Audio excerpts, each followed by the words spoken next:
কি ছিল? নমস্কার, রাজেশ্বর টুডু, প্রকৃতি বাঁচাও আদিবাসী বাঁচাও মঞ্চে জয়েন্ট কনভেনার।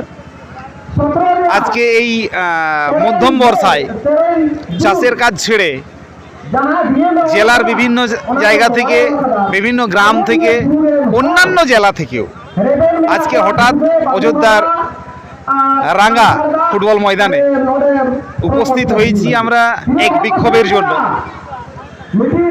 পিছনে একটা ব্যাকগ্রাউন্ডে একটা নোটিশ দেখানো যাচ্ছে, যে নোটিশটা আমাদের পুরুলিয়ার ডিওপো সাহেব জারি করেছেন। অযোধ্যার উপরে যে সমস্ত জলবিদ্যুৎ কেন্দ্রগুলো তৈরি করার পরিকল্পনা নিয়েছে সরকার, তার মধ্যে অন্যতম হচ্ছে ঠুড়গা জলবিদ্যুৎ কেন্দ্র, তার গাছ কাটার জন্য নোটিশ। এর বিরুদ্ধে আজকে আমাদের এই প্রতিবাদ সরাসরি অযোধ্যা পাহাড়ের উপরে। পরবর্তী প্রতিবাদ আমাদের আগামী 22শে আগস্ট পুরুলিয়া ডাইরেক্ট ডিএফও দপ্তরে।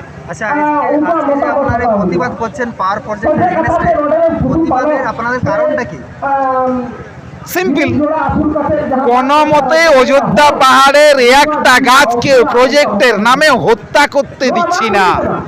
অযোধ্যায় থাকা বন্যপ্রাণের বাসস্থানকে ধ্বংস করতে দিচ্ছি না। এইটাই প্রতিবাদ।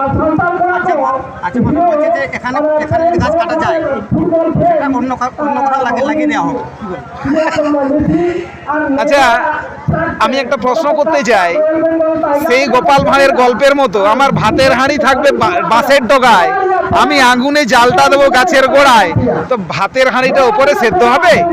পুরুলিয়ার গাছ যদি কাটা যায়, অযোধ্যার গাছ যদি কাটা যায়, অযোধ্যা বুরুকে যদি ধ্বংস করা হয়, তাহলে অযোধ্যার বন, প্রকৃতি, নদী নালা এবং তাপমাত্রা, বৃষ্টিপাত পুরোটাই বিঘ্নিত হবে। সেখানে যদি জলদাপাড়াতে, উত্তরবঙ্গের গরুমারাতে গাছ লাগানো হয়, পুরুলিয়াবাসীর লাভ হবে না। অর্থাৎ একদম মোদ্দা কথা, পুরুলিয়ায় থাকা অযোধ্যা পাহাড়ের গাছকে একটাও হাত দিতে দেবো না। এইটাই প্রতিবাদ। ইমিডিয়েট এই গাছ কাটার যে নোটিশ পিছনে দেখা যাচ্ছে, এই নোটিশ ডিএফও সাহেব যদি না প্রত্যাহার করে নেন, এই আন্দোলন চরম থেকে চরম আকার ধারণ করার সম্ভাবনা আছে। যা আমি ডিএফও সাহেবকে সতর্কবার্তা দিই, আপনি আপনার এই অর্ডার ইমিডিয়েট প্রত্যাহার করুন। যেরকম অযোধ্যা পাহাড় আছে যেন সেই রকমই দাঁড়িয়ে থাকে। আপনারা বিশেষ করে আদিবাসী সংগঠন, আপনাদের তো অনেক এমএলএ এমপি আদিবাসী রয়েছে, তারা কি এই জিনিসটা কোনোদিন বিরোধিতা করেছে? দেখুন, জনপ্রতিনিধিরা পার্লামেন্টে যায় বা বিধানসভায় যায় বা রাজ্যসভায় যায় তার এলাকায় থাকা আমজনতার সুখ দুঃখের কথা তুলে ধরার জন্য, কিন্তু এইখান থেকে নির্বাচিত সেই সমস্ত প্রতিনিধিরা, ইভেন আদিবাসী এবং ও আদিবাসী, তার নিজের এরিয়ার ভালো মন্দের কথা ঠিকঠাকভাবে লোকসভায় বা রাজ্যসভায় বা বিধানসভায় বলে না, ঘুমিয়ে থাকে, চুপচাপ থাকে। তার কারণ, যদি তারা সত্যি বলে ফেলে তাহলে অনেক ক্ষেত্রে তার নিজের দলের বিরুদ্ধে, নিজের সরকারের বিরুদ্ধে চলে যায়, ফলে পরবর্তীকালে তার টিকিট পাওয়ার সম্ভাবনাটা কমে যায়। পরের বারের টিকিটটাকে কনফার্ম করার জন্য মুখে সেলোটেপ লাগিয়ে বসে থাকে পিছনে। সরকার অলরেডি ইন্ডিয়ানের প্রথম পর্যায়ে কাজ শুরু করে দিয়েছে, এটা পরে কি বলবো?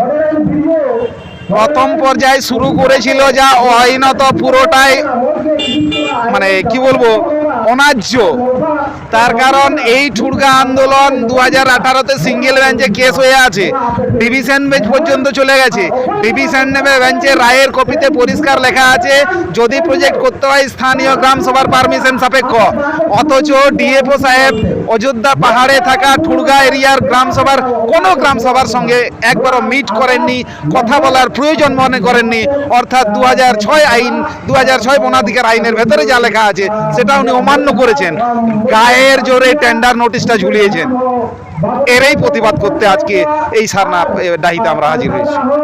এটা যদি বাস্তবায়ন হয়, কোনো নয়, বাস্তবায়ন হয় কখনোই নয়। এনিহাও অযোধ্যা পাহাড়কে রক্ষা করব। প্রয়োজনে যদি হয়, বাকিটা বললাম না, বুঝে নেন।